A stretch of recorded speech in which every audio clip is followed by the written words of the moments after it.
नमस्कार, आप देख रहे हैं जनता टीवी और मैं हूं आपके साथ अभिषेक तिवारी। कार्तिक पूर्णिमा में आस्था की डुबकी लग रही है। जी हां, 19 नवंबर यानी कि शुक्रवार का दिन धार्मिक दृष्टि से महत्वपूर्ण है। पंचांग के अनुसार इस दिन कार्तिक मास की शुक्ल पक्ष की पूर्णिमा तिथि है और इस बार पूर्णिमा तिथि 2 दिनों की होने वाली है। पूर्णिमा का व्रत तो आज ही किया जा रहा है और शुक्रवार को स्नान दान भी किया जाएगा।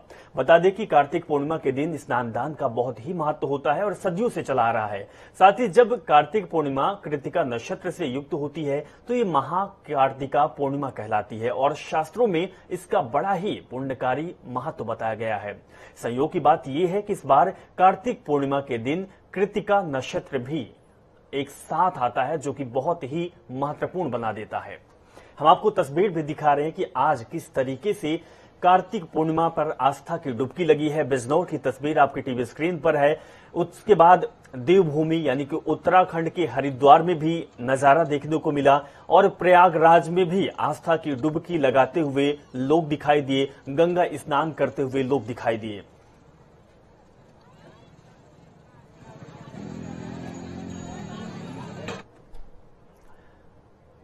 बुंदेलखंड की एक पुरानी कहावत है, पेट को पानी ना खेत को पानी, यानी कि सूखे बुंदेलखंड में ना तो पीने के लिए पानी है और ना ही खेती के लिए पानी है। हर साल गर्मियों में झलसते खेत और प्यासा बुंदेलखंड सुर्खियों में रहते हैं। झुलसता हुआ खेत और बुंदेलखंड के लोग प्यासे रहते हैं। यूपी चुनाव में इसके पहले यहां अर्जुन बांध का लोकार्पण कर भाजपा ये संदेश देना चाहती है कि उन्होंने प्यासे बुंदेलखंड में सिर्फ इंसानों की प्यास की परवाह नहीं की, बल्कि खेती की भी परवाह की। हालांकि विपक्ष का कहना है कि सिर्फ चुनावी लोकार्पण है और प्रधानमंत्री मोदी 19 नवंबर को बुंदेलखंड के उत्तर प्रदेश के विधानसभा चुनावों का चुनावी बिगुल फूंकने जा रहे हैं। आखिर क्या कार्यक्रम रहेंगे, किस तरीके की रूपरेखा रहेगी, आप इस खास रिपोर्ट को देखिए।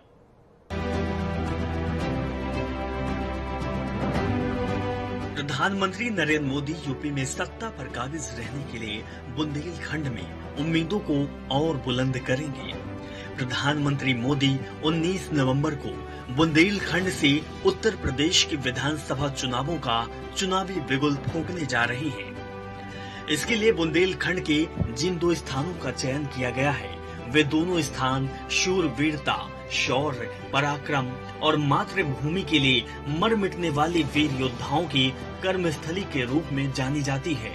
बुंदेलखंड में पीएम मोदी योगी सरकार और भाजपा के लिए सबसे बड़ा चुनावी प्लेटफॉर्म तैयार करेंगे।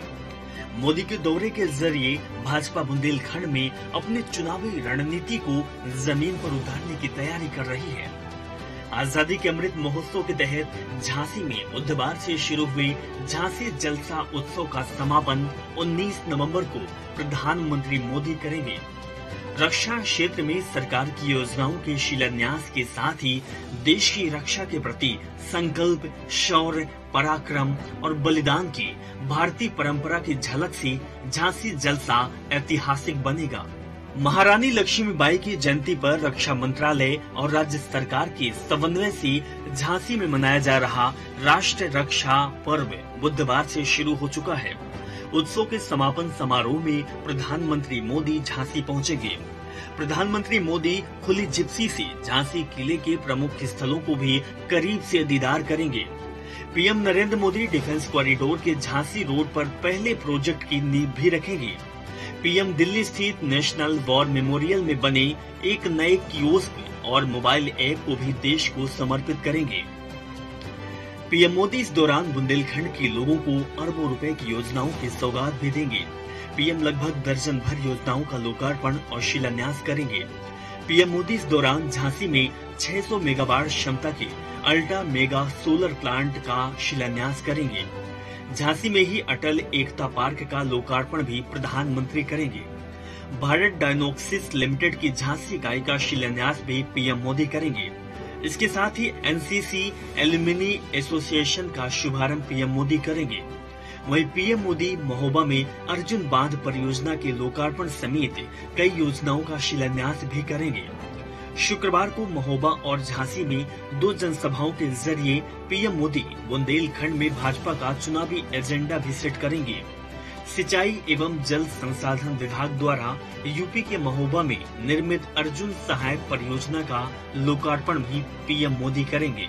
खास बात तो ये है कि प्रधानमंत्री मोदी ने 2019 में महोबा में आल्हा ओदल की वीर धरती से लोकसभा चुनाव का शंखनाद कर देश में बड़ी विजय हासिल की थी। एक बार फिर 2022 में होने वाले यूपी समेत देश के कई राज्यों के विधानसभा चुनाव में बीजेपी का परचम लहराने के लिए पीएम नरेंद्र मोदी महोबा की धरती से चुनाव का शंखनाद करने जा रहे हैं। बुंदेलखंड में 19 विधानसभा सीटें हैं और यहां की सभी सीटों पर बीजेपी को जीत मिली थी। जनता टीवी न्यूज डेस्क से अमनप्रीत सिंह की रिपोर्ट।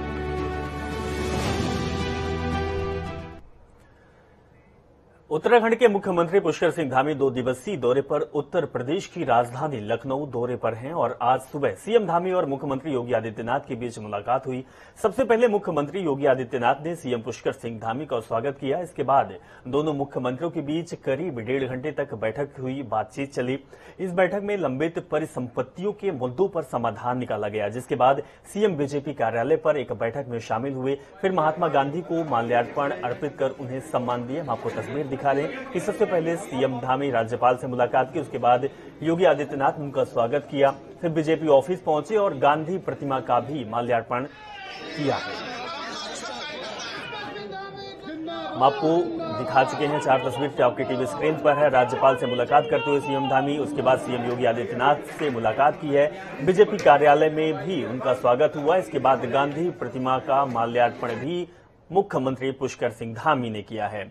हम आपको बता दें कि 1315 हेक्टेयर भूमि और 351 जो एकड़ जमीन था, इसका मामला था। हरिद्वार में 697 हेक्टेयर भूमि का हस्तांतरण का मामला था, जो कि अभी यूपी के कब्जे में था। वहीं 24 नहरों का मामला भी दोनों प्रदेशों के बीच फंसा हुआ था। तो बहुत सारे मामले थे जिनका समाधान अब दोनों प्रदेश के मुख्यमंत्रियों ने निकाल लिया है। तो आवास विभाग की परिसंपत्तियों में 50-50% की हिस्सेदारी रहेगी। और आपको यह भी बता दें कि हरिद्वार का अलकनंदा होटल उत्तराखंड को हस्तांतरित होगा 1 महीने के अंदर, और जितने भी न्यायालयों में वाद विवाद चल रहे हैं उनको अब वापस लिया जाएगा। तो ये बैठक के फैसले हैं जो कोई ग्राफिक्स के जरिए हम आपको दिखा रहे हैं। नीट धांधली मामले में सॉल्वर गिरोह की सरगना पीके उर्फ नीलेश और उसके बहनोई रितेश उर्फ सोनू को गिरफ्तार कर लिया गया है। कमिश्नरेट पुलिस ने आज शाम सारनाथ स्थित रिंग रोड फ्लाईओवर के पास से गिरफ्तार किया है। बता दें कि पुलिस ने आरोपी पर 1 लाख रुपए का इनाम भी घोषित किया था।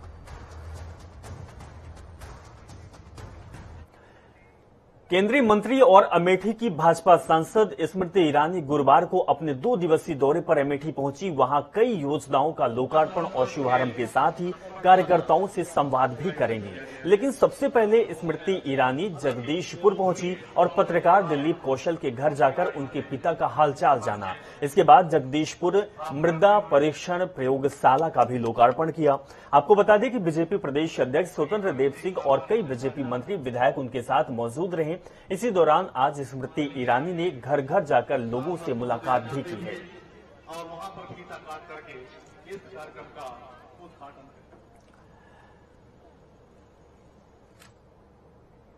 मथुरा के वृंदावन में यमुना तट पर आयोजित ब्रज रज उत्सव में सांस्कृतिक कार्यक्रम, नृत्य और गायन का संगम देखने को मिला। सांसद हेमा मालिनी भी ब्रज रज उत्सव देखने पहुंची और उन्होंने कलाकारों को प्रोत्साहित किया। वहीं सांसद हेमा मालिनी ने बताया कि ब्रज रज उत्सव हर साल लगेगा। यहां सांस्कृतिक कार्यक्रम, नृत्य और गायन का संगम देखने को मिलेगा। ब्रजवासी कार्यक्रम में भी जा सकती हैं।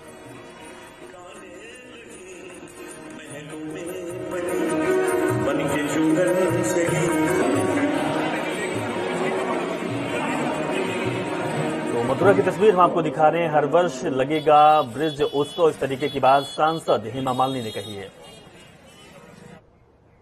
आज 7वां दिन है, 7th डे और 8th डे ना, 8th। तो अभी 2 और शो है, 18th और 19th, that's the last day. तो बहुत अच्छा बढ़िया काम हो रहा है हुनर हाट का। तो माइनॉरिटी मिनिस्ट्री का जो है भारत सरकार का, उनके जरिए किया गया है ये हुनर हाट। तो नकवी साहब ने सब कराया है और ब्रज तीर्थ विकास परिषद हमारा जो उत्तर प्रदेश का है, उनके साथ मिलकर ये कार्यक्रम ब्रज में हो रहा है। तो ब्रज के लोग बहुत ही खुश हैं, बहुत ही अच्छा लग रहा है। सीतापुर के मोहली कस्बे में किसानों में आक्रोश देखने को मिला। सरकार की नीतियों से परेशान होकर किसानों ने पानी की टंकी पर चढ़कर आंदोलन किया और प्रशासन के खिलाफ जमकर नारेबाजी की। सूचना मिलते ही मौके पर पहुंची पुलिस बल और एसडीएम पहुंचे। किसानों को टंकी से उतारने की कोशिश की, लेकिन किसान नहीं माने।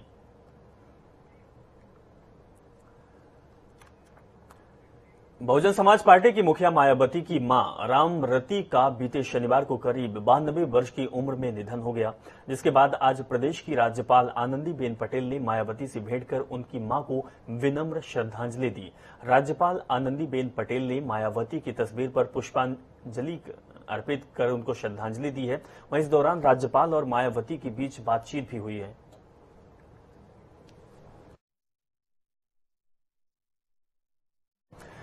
गाजियाबाद के गाजीपुर यूपी गेट पर धरना दे रहे किसानों से प्रशासनिक अधिकारी मिलने पहुंचे और इस दौरान अधिकारियों ने राकेश टिकैत से मुलाकात की और 29 नवंबर को किसानों का दिल्ली जाने को लेकर करीब 1 घंटे तक बातचीत भी की। वहीं राकेश टिकैत ने कहा कि 500 किसान और 35 ट्रैक्टर दिल्ली लेकर जाना चाहती हैं। इसके बाद अधिकारियों की ओर से परमिशन नहीं दी गई, लेकिन राकेश टिकैत ने कहा कि हम दिल्ली जाएंगे, बाकी कोई बात नहीं करनी है। दिल्ली पुलिस के अधिकारियों को जो बात करनी है किसान मोर्चा में करें। क्या कहना है राकेश टिकैत का, हम आपको सुनाते हैं।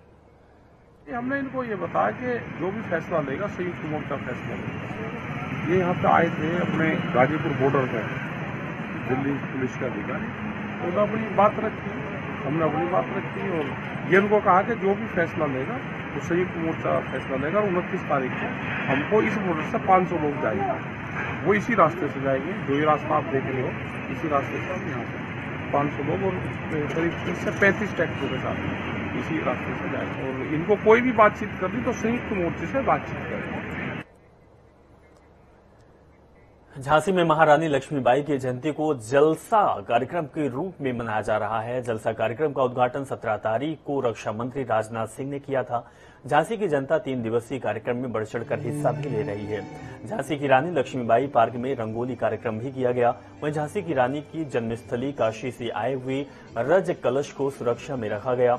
दक्षिण महाकाली जनसेवा समिति रानी लक्ष्मीबाई पार्क में रखे हुए रज कलश की सुरक्षा दिन रात कर रही है। इसी तरह झांसी में वीराना रानी लक्ष्मीबाई के जयंती पर जलसा कार्यक्रम को एक उत्सव के रूप में भी मनाया जा रहा है।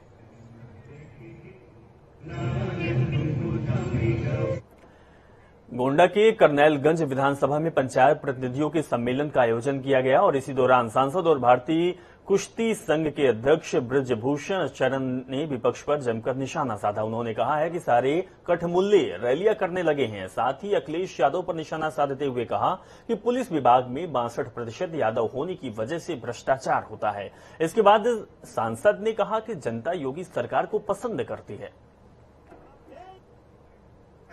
कि 2022 के चुनाव से पहले मोदी ने योगी को पैदल कर दिया। इसका कोई उत्तर तो बनता ही नहीं। क्या उत्तर दिया जाए? क्या किस सोच के तहत वो कह रहे हैं? एक वीडियो वायरल किया है। नहीं, उनके सोच क्या है? अब ये जैसे उन्होंने जैसे कोरोना पर वैक्सीन पर सवाल उठाया था, उसी प्रकार से ये सोच उनकी है। देखिए, आतंकवाद का समर्थन करने वाले फतेहपुर के जिले के प्राथमिक विद्यालय में स्कूली बच्चों से मिड डे मील बनवाते एक वीडियो सोशल मीडिया में वायरल हो रहा है। इस वीडियो में आधार पर वीएसए ने स्कूल में तैनात टीचर को सस्पेंड कर दिया है।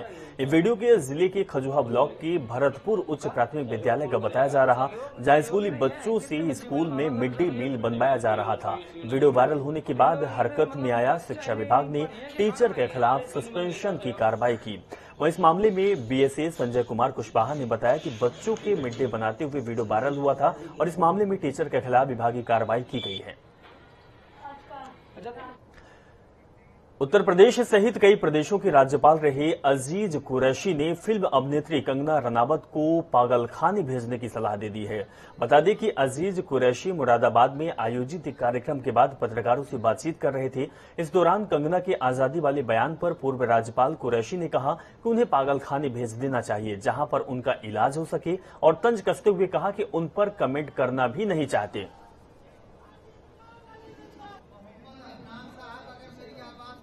सीनियर बड़ी किया उन्होंने इंग्लिश लैंग्वेज फेमस इंजीनियर बहुत फर्क पता है पूरा सभी। और जो उन्होंने लिखा है वो मेरे ख्याल में उन्होंने हिंदू धर्म के खिलाफ हिंदू धर्म की शिक्षा उन्होंने की है।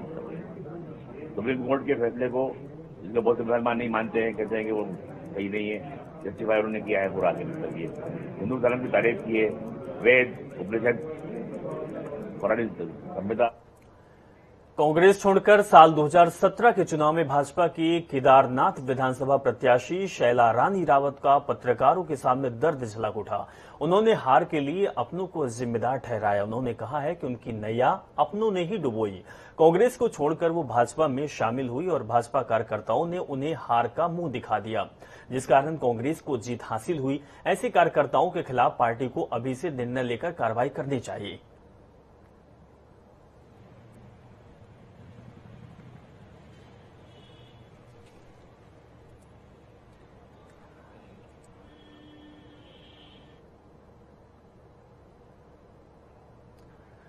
विश्व प्रसिद्ध जिम कॉर्बेट नेशनल पार्क में आजकल ऑल इंडिया टाइगर एस्टिमेशन को लेकर बाघों की गणना का कार्य अलग अलग 3 फेजों में किया जा सकता है। वहीं फेज 3 को लेकर हर 4 साल में भारत के सभी टाइगर रिजर्व में बाघों की गणना का काम किया जाता है, जिसको लेकर कॉर्बेट टाइगर रिजर्व ने नेशनल टाइगर कंजर्वेशन अथॉरिटी यानी कि NTCA और कॉर्बेट टाइगर रिजर्व के द्वारा मिलकर बाघों की गणना का काम किया जा रहा है। बता दें कि 3 फेजों में बाघों की गणना का काम किया जाता है। इससे पहले फेज में ट्रांजिट लाइन डालकर बाघों को देखते हैं। फेज 2 में सिटी लाइट के माध्यम से बाघों को देखा जाता है। वहीं फेज 3 के तहत कैमरा ट्रैप किया जाता है। रुड़की के मंगलोर कोतवाली क्षेत्र के लड़होरा कस्बे में एक कलयुगी बाप ने अपनी नाबालिग बेटी को हवस का शिकार बनाया है। इतना ही नहीं, आरोपी बाप डरा धमकाकर अपनी बेटी के साथ लगातार 5 बार दुराचार कर चुका था। किशोरी की मां जैसे ही अपने मायके से ससुराल पहुंची तो ये सुनकर उसके पैरों की जमीन खिसक गई। फिलहाल पीड़ित बेटी की मां ने लड़होसा चौकी पुलिस को आरोपी पति के खिलाफ तहरीर दी है, जिसकी जांच में पुलिस जुट गई। फिलहाल पुलिस ने पीड़ित किशोरी को मेडिकल के लिए सिविल हॉस्पिटल रुड़की भेज दिया है। चलिए इस खबर के साथ फिलहाल इस बुलेटिन में बस इतना ही। आप देखते रहिए जनता टीवी। नमस्कार।